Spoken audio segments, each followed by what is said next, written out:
কল্পনা করো তুমি ঘরের মধ্যে বসে আছো এবং একটা কনসার্ট হচ্ছে এবং সেখানে তোমার মন মতো তোমার প্রিয় গানগুলো বাজাতে পারছো তুমি, এবং সেই জিনিসটা একটা স্পিকার ওই জিনিসটাকে বাস্তব করে তুলবে। তুমি কি কখনো কল্পনা করেছো যে তোমার ফোনে যেসব গান রয়েছে সেসব গান আরেকটু বেস বাড়িয়ে, আরেকটু কাস্টমাইজ করে, আরেকটু ক্লিয়ার করে সেই গানটা আরো পরিষ্কার শোনা যাবে?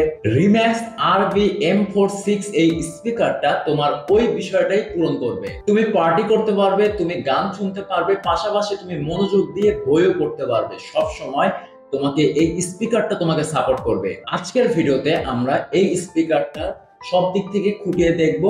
এই স্পিকারটার বিল্ড কোয়ালিটি কেমন, সাউন্ড কোয়ালিটি কেমন, ইউজার এক্সপিরিয়েন্স কেমন, এবং এই স্পিকারটা প্রথমে যেগুলো বললাম আসলে কি সেই কাজগুলো করা যায় কিনা, এই সব কিছু আজকের ভিডিওতে তুলে ধরার চেষ্টা করব। সো শুরু থেকে শেষ পর্যন্ত দেখার অনুরোধ রইল। প্রথমে আমাদের এরকম একটা বক্সে দিবে স্পিকারটা আমাদের প্রথমে আনবক্সিং করতে হবে। ফার্স্টে আমরা আনবক্সিংটা করে দেই। দেন আমাদের প্রথমে হচ্ছে আমরা দেখতে পাচ্ছি স্পিকার, আমরা পাচ্ছি এরকম একটা স্পিকারটা আমরা সাইডে রাখি। বক্সের ভিতরে আরেকটা আছে, সেটা হচ্ছে আমাদের একটা বক্স সম্পর্কে ইউজার গাইড ম্যানুয়াল থাকবে, আর ভিতরে কিছু নাই। ওকে, আমরা এখানে একটা ইউজার গাইড ম্যানুয়াল বুক পাচ্ছি, একটা বক্সের মাধ্যমে দেওয়া হয়েছে এটা। এন্ড এর ভিতরে আমরা একটা কেবল পাচ্ছি, USB type B to type USB type A cable 3.5 to 3.5, আর একটা কেবল দেওয়া রয়েছে। ওকে, দেন এখানে আমরা পাচ্ছি রিম্যাক্সের একটা ইউজার গাইড ম্যানুয়াল, ছোট্ট, বাট এটার কোনো দরকার নাই। তারপরে হচ্ছে এর মধ্যে আর কিছু নাই, এটা আমরা ফেলে দিচ্ছি, কোনো দরকার নাই। রিম্যাক্সের এই স্পিকারটা সবার জন্য ভালো নাও হতে পারে, কারণ এক একজনের সাউন্ড কোয়ালিটি এক এক রকম পছন্দ হয়।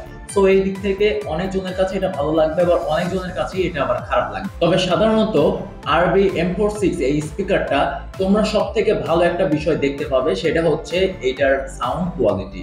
আই মিন এটার বেস অ্যান্ড ট্রিপলের যে ভারসাম্য রয়েছে সেটা খুব ভালোভাবে এটা ধরে রাখতে সক্ষম, এবং তোমরা যে কোনো গান প্লে করো সব গানে এটা ভালোভাবে আউটপুট দিচ্ছিল। বাট কিছু কিছু গান রয়েছে যেসব গানে এটা পিছিয়ে রয়েছে, যেমন বেস এবং ট্রিপলের দিক থেকে আমরা দেখছিলাম দুইটা ভারসাম্য রক্ষা করতে একটুখানি দুর্বল। আরেকটা ভালো দিক হচ্ছে এটার ডিজাইন তোমরা দেখতে পাচ্ছ যে ডিজাইনটা খুব মিনিমাল এবং খুব কম্প্যাক্ট, যার কারণে স্পিকারটা যদি তোমরা হাতে নিয়ে স্কুলে বা কলেজে বা অন্য কোথায় ঘুরতে যাও তাহলে এটা ইজি টু ইউজ করা যায়, অর্থাৎ এটা বহন করা খুব ইজি। আরেকটা বিষয় হচ্ছে ব্যাটারি লাইফ। তোমরা এই স্পিকারটা দিয়ে যত গান শোনো না কেন, স্পিকারটা তোমাকে একটা ভালো রেজাল্ট দিবে এবং তোমরা অনেকক্ষণ ধরে গানটা শুনতে পাবে। ওই ব্যাটারি লাইফের বিষয়টা তোমাকে আরো ভালোভাবে জানতে হবে। ব্যাটারি লাইফের বিষয়টা আমি একটু পরে এক্সপ্লেন করছি, তার আগে আরো কিছু তোমরা জেনে নাও। আর আরেকটা ভালো বিষয় হচ্ছে স্পিকারটার প্রাইস। যে প্রাইসে এটা অফার করছে সেই হিসাবে এটা বলা যায় ভ্যালু ফর মানি। তবে এটা আসলে কি ভ্যালু ফর মানি সেটাও আমরা খুঁটিয়ে দেখব। এবার আসি RMX M46 এই স্পিকারটার যে সাউন্ড কোয়ালিটি নিয়ে। সাউন্ড কোয়ালিটির দিক থেকে বলা যায় বাজেট ফ্রেন্ডলি। আপনার এই স্পিকারটার যে বাজেট, এই বাজেটের দিক থেকে এটা যে অফার করছে বা যে বেস বা যে সাউন্ডটা অফার করছে, আই মিন এর থেকে কম দামে বা এর থেকে এই প্রাইস রেঞ্জে এইরকম বেস এবং এইরকম সাউন্ড কোন স্পিকারে দিতে পারছে না। প্রথমত এই স্পিকারের যে সাউন্ড কোয়ালিটি আছে এইটা বিষয়ে তোমাদের একটু জানাই, সেটা হচ্ছে যে এই স্পিকারটার যে সাউন্ড কোয়ালিটি এটা খুবই ক্লিয়ার।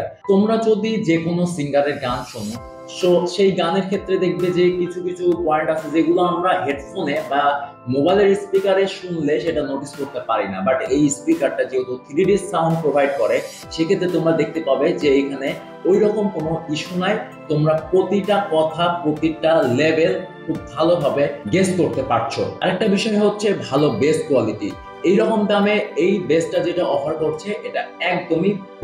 আরেকটা বিষয় সেটা হচ্ছে এটা বেসটা সর্বোচ্চ হাই লেভেলের যেসব বেসের গান হয়, আই মিন বেস বুস্টেড যেসব গান হয়, সেসব গান যদি তোমরা এখানে লাগাও তাহলে এটা ভালোভাবে পারফরমেন্স করে। এন্ড এটা আমি বলছি না, এটা আমি তোমাদের প্র্যাকটিক্যালি দেখাবো। তার জন্য এটা অন করতে হবে, আর অন করার জন্য এখানে বাটন রয়েছে, পাওয়ার বাটনটা একবার প্রেস করে ধরে থাকলে পরে পিছনে লাইট জ্বলবে এন্ড এটা অন হয়ে যাবে, শব্দ করছে। ওকে, আমরা ফোনের সাথে কানেক্ট করছি।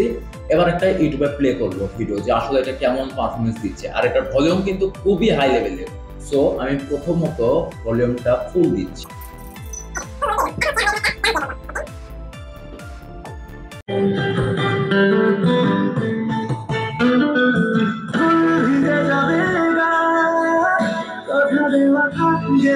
আশা করি বুঝতে পারছো যে কেমন আউটপুট দিচ্ছে। আর এটা ফুল ভাবে চালাতে গেলে আমাকে হচ্ছে কপিরাইট ক্লেম খাইতে হবে বা স্ট্রাইক করতে পারে, তো দেখাতে পারলাম না সবটুকু। আই মিন তোমরা বুঝতে পেরেছো যে এই স্পিকারের সাউন্ড এন্ড বেস কোয়ালিটি কেমন, এবং যেহেতু 3D সাউন্ড প্রোভাইড করতেছে সো কোনো টেনশন নাই। যাদের মেনলি স্পিকারটা নিয়ে বেশি ভলিউম দরকার, বেশি বেস দরকার, ক্লিয়ার সাউন্ড দরকার, 3D সাউন্ড দরকার, তারা এই স্পিকারটা দেখতে পারো। প্রথমে তোমাদের এই স্পিকারটার যে কানেক্টিভিটি রয়েছে বা পোর্টস এন্ড বাটন রয়েছে সেগুলো তোমাদের একটু পরিচয় করাই দিই। যেমন মধ্যে যে বাটনটা তোমরা দেখতে পাচ্ছ, মধ্যের বাটনটা যদি আমরা প্রেস করি তাহলে এই যে নিচের যে লাইট রয়েছে সেই লাইটটা জ্বলে। আর এই লাইটটা কিন্তু আসলে ওই যে সিং করে না, মানে ধরো যে তোমার স্পিকার চালালে আর ওই গানের তালে তালে এটা ব্লিঙ্ক করলো বা একটুখানি তালমিল করলো, এটা করে না এখানে, বাট লাইট জ্বলে থাকে, যার কারণে অন্ধকার রাতে বা অন্ধকার হচ্ছে রুমের মধ্যে এটা দেখতে খুব সুন্দর লাগে। এন্ড এখানে দেখতে পাচ্ছি আমরা 4টা বাটন রয়েছে, 4টা বাটনের 4টা কাজ। যেমন একটা হচ্ছে মোড, একটা পাওয়ার অন, এবং একটা দিয়ে ভলিউম প্লাস মাইনাস করা যাবে, মানে একটা দুইটা ভলিউম প্লাস মাইনাস, এবং আরেকটা দুইটা সাউন্ড তোমার হচ্ছে যে স্পিকারের যে গানগুলো রয়েছে সেই গানগুলো একবার টেনে দেওয়া বা এদিকে নিয়ে আসা, এগুলোর জন্য এগুলো ইউজ করা হয়। এন্ড এছাড়া নিচে আমরা ডান সাইডে দেখতে পাচ্ছি একটা 3.5 mm যে ফিমেল পোর্ট সেটা দেওয়া রয়েছে লাগানোর জন্য। এন্ড এখানে একটা TF মেমোরি কার্ড স্লট রয়েছে, সর্বোচ্চ 32 GB মেমোরি কার্ড তোমরা স্লট পেয়ে যাবে এখানে। এন্ড এখানে USB টাইপ বি যে কেবল দিয়ে চার্জ করতে হবে, এটা চার্জার এটা দেওয়া রয়েছে। ফুল লোডে চালাও তাহলে 4 থেকে 5 ঘন্টা ব্যাকআপ, প্লাস তোমরা যদি একটু মিডিয়াম টাইপের চালাও, আই মিন ভলিউমটা একটু মিডিয়াম রাখো, বেসটা একটুখানি কম দিয়ে চালাও, আর লাইটের পাওয়ারটা যদি ফুল প্রেশার না দাও, তাহলে হচ্ছে তোমরা 10 থেকে 12 ঘন্টা ইজিলি ব্যাকআপ পাবা। তবে ব্যাটারি লাইফের দিক থেকে আমার তেমন একটা কমপ্লেন নাই, কারণ এরকম প্রাইস সেগমেন্টে এইরকম যে অফার করছে, যে ফিচারগুলো, যে কানেক্টিভিটি অফার করছে, সেদিক থেকে আমার মনে হয় যে বেস্ট। অন্যান্য ফিচারের দিক থেকে রয়েছে এটার ওয়েট তো খুবই লো, মানে একবারে খুব লো। এটা তোমরা যদি যে কোনো জায়গায় ব্যবহার করতে চাও বা যে কোনো জায়গায় বহন করতে চাও, ইজিলি এটা করতে পারবে। পাশাপাশি এটা পরিবেশ বান্ধব একটা স্পিকার, সো পরিবেশের কোনো ক্ষতি হচ্ছে না। আর এই স্পিকারটা তোমরা যদি যত জোরে চালাও, একবারে যে স্পিকারটা তোমার একবারে পুরো রুমটা কভার করবে, পুরো রুমটা হাই বেজে থাকবে, ডিম ডিম ডিম ডিম করবে, এরকম মানে এই স্পিকারটা আসলে না। এটা পরিবেশ বান্ধব স্পিকার, মাল্টিমিডিয়া স্পিকার বলতে পারো। আর আরেকটা ফিচার যেটা সবারই ভালো লাগবে সেটা হচ্ছে ভয়েস অ্যাসিস্ট্যান্ট সাপোর্ট। আর এই স্পিকারটা যদি তোমরা মনে করে থাকো যে আমি জলের মধ্যে ভিজায় আমি জলের মধ্যেই বাজাবো, তাহলে এটা ভুল ভাবনা।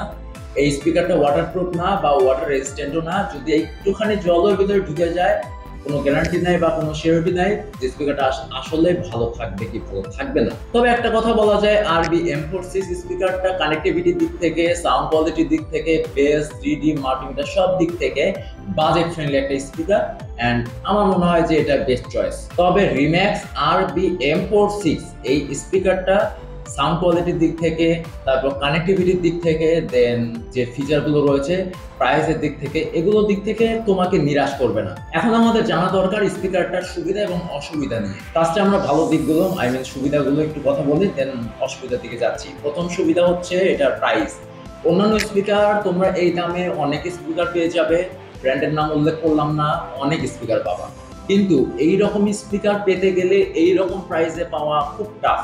আমি বলবো পাওয়া যাবেই না আর কি, এইরকম যেগুলো অফার করছে এখানে। আরেকটা বিষয় হচ্ছে এতটা লাইট ওয়েটের স্পিকার পাওয়া যায়, এটা আমি মানলাম, কিন্তু এইরকম প্রাইসে এটার ফিচারের দিক থেকে যদি বলো অ্যান্ড সব দিক থেকে যদি বলা যায়, তাহলে এইরকম মানে হালকা খুব লাইট ওয়েটের স্পিকার খুব কম পাওয়া যাবে।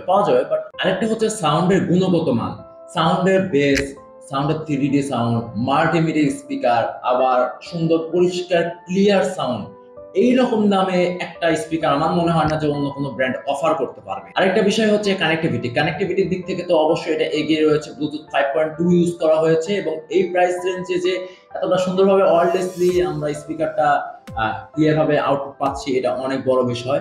এবং আরেকটা বিষয় তোমাদের জানা দরকার, সেটা হচ্ছে এই স্পিকারের যে ল্যাটেন্সি খুব কম। ফোন এখানে থাকলেও ফোন যত দূরে তুমি নিয়ে যাও, তোমরা এই স্পিকারটা দিয়ে কোনো ল্যাটেন্সি বা কোনো বাগ তেমন একটা পাবে না। আসলে 3D sound quality, multimedia sound quality সব দিক থেকেই ভালো, কিন্তু স্পিকারটা যখন হাই ভলিউমে চলায় বা আপনার যদি হাই ভলিউমে একটু চলাও তোমরা, তাহলে দেখবা কি যে স্পিকারটার সাউন্ড একটু একটু ফেটে ফেটে যাচ্ছে। এটা সবাই বুঝতে পারবে না, যারা প্রফেশনাল সাউন্ড, মানে আমি তো না, যারা প্রফেশনাল সাউন্ড বাজায় বা সাউন্ড নিয়ে কাজ করে তারা এটা বুঝতে পারবে যে এটা আসলে মানে একটু ফেটে ফেটে যাচ্ছে, সেটা হচ্ছে ওভার ভলিউমে। আর সব থেকে বড় একটা জিনিস খারাপ লাগছে আমারও এবং অনেকেরই এটা খারাপ লাগবে, সেটা হচ্ছে ওয়াটারপ্রুফ বা ওয়াটার রেজিস্ট্যান্ট। এখানে কোনো ওয়াটারপ্রুফ বা ওয়াটার রেজিস্ট্যান্ট, কোনো আইপি রেটিং মানে কিচ্ছু নাই। যদি এর মধ্যে একটু ফোটাও জল পড়ে যায়, শিওর নাই যে স্পিকারটা শেষ হয়ে যাবে না ভালো থাকে। রিম্যাক্স RBM46 স্পিকারটা প্রাইস রেঞ্জে খুবই ভালো, বাজেট ফ্রেন্ডলি একটা স্পিকার। তোমরা যদি মনে করো যে কম দামে একটু ভালো ধরনের স্পিকার নিব, আমার 3D সাউন্ড কোয়ালিটি দরকার, মাল্টিমিডিয়া সাউন্ড কোয়ালিটি দরকার, একটা রুমের ক্ষেত্রে এটা সাজায় রাখবো, দেখতে ভালো লাগবে, তাহলে স্পিকারটা দেখতে পাবো। আর যদি তোমাদের বাজেট বেশি থাকে, কোনো রিভিউ দেখার দরকার নাই, সোজা দোকানে চলে যাও, বলো যে আমার এত বাজেট, আমার এত স্পিকার লাগবে, নিয়ে আসো, নো প্রবলেম।